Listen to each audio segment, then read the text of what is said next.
ఎన్టీఆర్ జిల్లా కంచికచర్ల మండలం కంచికచర్ల పట్టణంలో నుంచి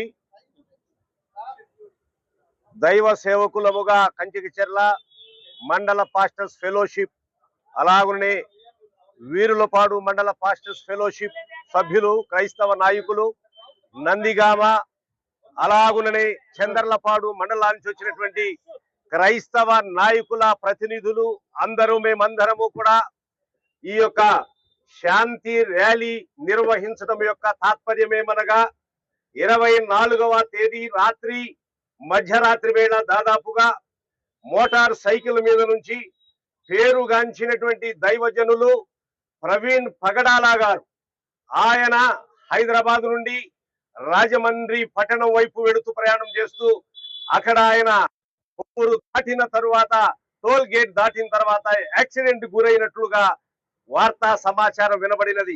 కానీ ఇది సాధారణమైన యాక్సిడెంట్, సాధారణమైన మరణముగా పరిగణించబట్టం లేదు. ఎందుకనగా ఆయన అంతకు ముందే ఆయన ఇదిగో నా యొక్క మరణమునకు సంబంధించినాక నాకు డెత్ థ్రెట్ ఉందని చెప్పి ఆయన తన అనేక పర్యాయములు బోధిస్తూ ఆయన ప్రసంగాలు ఉపన్యాసం చేస్తున్నప్పుడు కూడా ఆయన తెలియజేస్తూ వచ్చారు.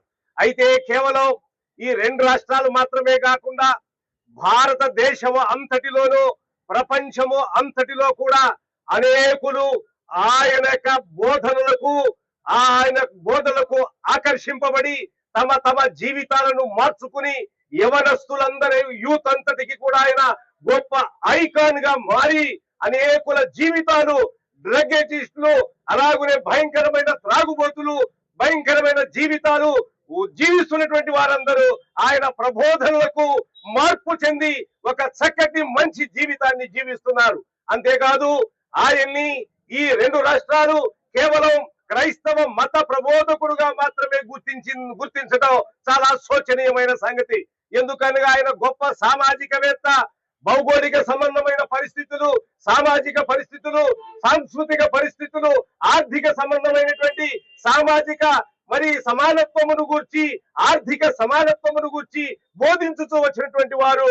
ఆయన బహుముఖ ప్రజ్ఞాశాలి, ఆయన విద్యావేత్త, ఆయన గొప్ప సంఘ సంస్కర్త. ఆయనను కోల్పోవడం క్రైస్తవ ప్రపంచానికి తీవ్రమైన నష్టంగా మేము పరిగణిస్తున్నాం.